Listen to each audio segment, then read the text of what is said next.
Sir कल ही आपने जो है औरंगाबाद मध्य विधानसभा से उम्मीदवारी फॉर्म दाखिल किया है, तो क्या कहेंगे आप? औरंगाबाद मध्य विधानसभा से मैं एक आज़ाद उम्मीदवार के तौर पे अपनी उम्मीदवारी मैंने दाखिल की है और आज वो फॉर्म एक्सेप्ट भी हो गया। मेरा कोशिश रहेगी कि औरंगाबाद का जो नाम तब्दील हुआ था, इसकी मैंने जो लड़ाई लड़ी है, न्यायिक लड़ाई, उसको मैं राजकीय तौर पे भी लड़ूँ। मुझे लगता है कि इस लड़ाई को अब राजकीय तौर पे भी लड़ने की ज़रूरत है। पॉलिटिकली इस लड़ाई को लड़ना इसलिए ज़रूरी है क्योंकि सारी पार्टियों ने पॉलिटिक्स के ज़रिए ही हमारा नाम बदला है। तो एक जनता का उम्मीदवार के तौर पे मैं जाना चाहूँगा, ना कि किसी पार्टी के। हालांकि मुझे कई पार्टियों ने अप्रोच भी किया था और ऑफर्स भी दिया था, लेकिन मैंने सारे ऑफर्स को ठुकराया क्योंकि इन सारी पार्टियों की पॉलिसी हो गई है कि औरंगाबाद का नाम ये संभाजी नगर कर दिया जाए, जो हमको और औरंगाबाद के लोगों को कतई मंजूर नहीं। इसके अंदर जो सेंट्रल गवर्नमेंट की गाइडलाइंस है उसमें साफ लिखा है कि अगर ये प्रपोजल लाया जा सकता है तो वो एमएलए के ज़रिए लाया जा सकता है। यानी जो पावर्स हैं वो असेंबली के अंदर एक लेजिस्लेचर को दिए हुए हैं इन्होंने। तो मैं चाहूँगा कि एक असेंबली के अंदर जाके लेजिस्लेचर के तौर पे इसके लिए वापस इस संभाजी नगर का नाम जो इन्होंने किया है उसको औरंगाबाद किया जाए, इसका बिल ला सकूँ। और जो बुनियादी सहूलियात हमको नहीं मिली है वो सारी बुनियादी सहूलियात, जैसे जिसको हम डेवलपमेंट कहते हैं, वाकई में सिर्फ सीमेंट का रोड बना देना, गट्टू बिठा देना या ड्रेनेज की पानी की लाइन कर देना या हैमस लगा देना, ये विकास नहीं है। जो लोगों के घरों के अंदर वो विकास आना चाहिए, रोज़गार की शक्ल में। इनके जो हमारे जैसा सोशल स्टेटस बढ़ना चाहिए, हमारी माशियत मजबूत होनी चाहिए, इकोनॉमी हमारी, और हेल्थ और बाकी सारी चीज़ें हमको मिलनी चाहिए, एजुकेशन हमारे बच्चों को मिलना चाहिए।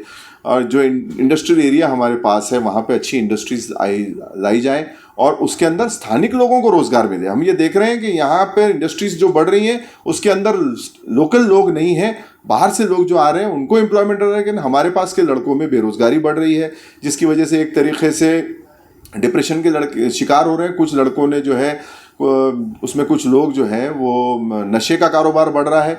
तो हमको उनको भी, वो भी हमारे भाई हैं, हमारे बच्चे हैं, उनको उसमें से बाहर निकालने की ज़रूरत है। डी एडिक्शन सेंटर्स हमको स्टैब्लिश करने हैं, हमको स्पोर्ट्स के लिए, हेल्थ के लिए जो है आपके जिम जो है वो स्टैब्लिश करने हैं, ज़्यादा से ज़्यादा हेल्थ क्लब स्टैब्लिश करने हैं, स्पोर्ट्स के लिए और नए सेंटर्स बनाने हैं, एजुकेशन हब हमको करना है जिससे हमारा जो यहाँ पे जो है एक नया बिजनेस, एक नया सेक्टर स्टैब्लिश हो सके। आईटी सेक्टर को हमको यहाँ पे लाने की कोशिश करना है, जैसे पूना में और नासिक में हुआ है। हमारे पास सबसे बड़ा पोटेंशियल है टूरिज़्म का, और जो पर्यटन है हमारे पास, जो हिस्टोरिकल वो है, उसको डेवलप करके पर्यटन कैसे बढ़ाया जाए जिससे लोगों की मौशियत और जो लोगों की इकोनॉमी, माली हालत सुधर सके। इन्हीं सारी मुद्दों के ऊपर मैं सामने आया हूँ और आज़ाद उम्मीदवार मैं चाहता हूँ कि मैं जाऊँ और अपने शहर के नाम की लड़ाई लड़ूँ। सर इससे पहले आप एक राजनीतिक पार्टी के शहर अध्यक्ष रह चुके हैं, उस वक्त आपने क्यों एमएलए का इलेक्शन नहीं लड़ा?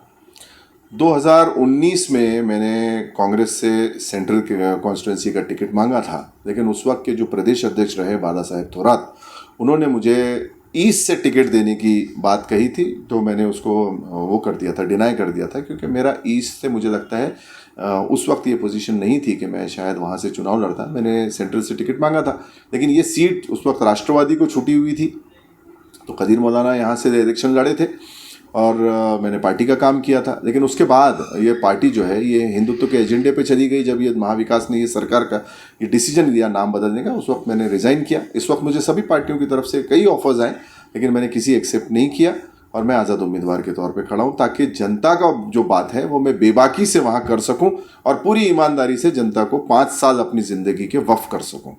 आपका एजेंडा क्या रहेगा? मेरा एजेंडा औरंगाबाद के नाम को वापस लाने की पूरी कोशिश करना।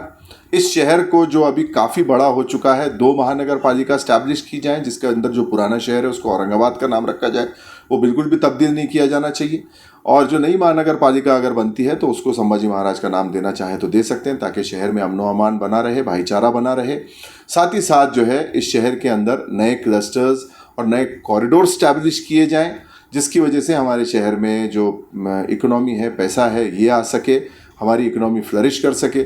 जो यहाँ के जो घरेलू प्रोडक्ट्स बनते हैं उसको कैसा बढ़ावा मिल सकता है, ताकि हमारी जो माँ बहनें हैं या जो हमारे जो ऐसे लोग हैं जो इस कारोबार के अंदर हैं जुड़े हुए, उनको एक चालना मिल सके, उनके घरों के अंदर खुशहाली आए।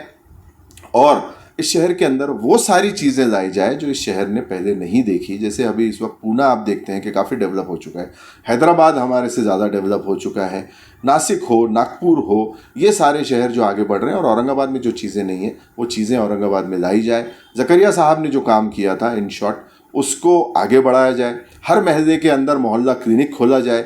स्कूल्स के जो हमारे पास अभी इस वक्त हम देखते हैं कि शिक्षा प्रणाली और स्कूल्स की बड़ी बुरी हालत है, उसको कैसे हम सुधारना कर सकें, उसको हम सुधारने पे उस पर काम करना चाहेंगे।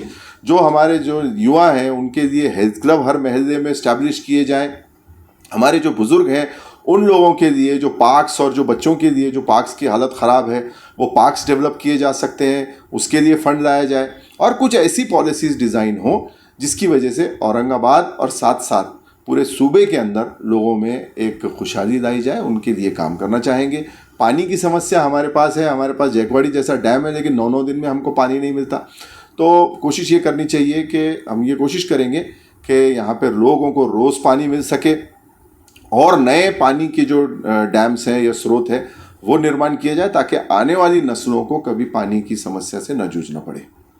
सर, मध्य विधानसभा से और भी उम्मीदवार है इस क्षेत्र में, तो आपकी फ़ाइट किससे है? मेरी फ़ाइट उन जातिवादी ताकतों से है जो लोगों को बांट कर जो है वो एक से दूर कर रहे हैं, और कहीं ना कहीं जो लोगों की जो ज़रूरियात है, जो उनकी ज़िंदगी की जो बुनियादी चीज़ें हैं, उससे उनको महरूम रख रहे हैं। मेरी फ़ाइट उस सोच से रहेगी। मैं किसी इंसान से अपनी फ़ाइट को नहीं देखता, और मुझे इसमें पढ़ना भी नहीं है कि कौन सी। इस वक्त आप देखते हैं कि सारी पार्टियां एक दूसरे पे सिर्फ इल्ज़ाम लगा रही हैं, लेकिन कोई ये नहीं बता रहा कि हम करना क्या चाहते हैं। ये विकास का शब्द यूज़ करते हैं, लेकिन विकास में स्पेसिफिक क्या? जैसे मैंने कहा कि रोड बना देना, ये सब करना, ये विकास नहीं है। विकास में आप क्या as a legislature, as a vidhayak, आप वहाँ असेंबली में क्या बिल्स लाना चाहते हैं, क्या प्रपोजल लाना चाहते हैं, जिसमें हमारे एजेंडे के अंदर जैसे वो भी एक डिमांड रहेगी कि ब्लास्फेमी एक्ट जो है वो भी बनाया जाए। किसी भी मज़हब की किसी भी शख्सियत के ऊपर कोई बेहुरमती ना हो, कोई ऐसी बात ना करे। दूसरी चीज़ जो है, औरंगाबाद के अंदर जो नया जो अब जैसी जो नुमाइंदा काउंसिल ने मेरी एक डिमांड को उनके बैनर पे लिया है वो भी रहेगा। जिस तरीके से मलून रामगिरी और नीतीश राणे ने जो गुस्ताखियाँ की, ऐसे लोगों पे कड़क कार्रवाई की जाए। वक्फ बोर्ड का जो बिल लाया गया है उसकी मुखालिफत करना, और इस शहर के अंदर हर वो काम करना जो यहाँ की जनता को ज़रूरत लगती है, महसूस होती है। आखिर में मतदाताओं से क्या अपील करना चाहिए? मतदाताओं से यही अपील करना चाहूँगा कि मेरा जो पिछला रिकॉर्ड रहा है वो सबके सामने है, कि मैं एक सियासी जो मैंने अपने सफ़र की शुरुआत की थी और मैं कहाँ तक पहुँचा था, और मैंने क्यों रिज़ाइन किया उसके बाद भी। तो अगर मुझ पे भरोसा उनको लगता है कि वो कर सकते हैं तो मेरा साथ दें। मैं चाहूँगा कि मैं एक एमएलए के तौर पे जाके औरंगाबाद की शिनाख्त की लड़ाई लड़ूं, और उनकी ज़िंदगी में खुशहाली लाने के लिए जो भी काम किए जा सकते हैं, जो पॉलिसीज़ बनाई जा सकती हैं, जो डिमांड्स किए जा सकते हैं, वो लेके आऊँ। अगर मुझ पे भरोसा कर सकते हैं तो इंशाल्लाह मैं अपनी ज़िंदगी के 5 साल लोगों के काम करने में वक्फ करने की ख्वाहिश रखता हूँ।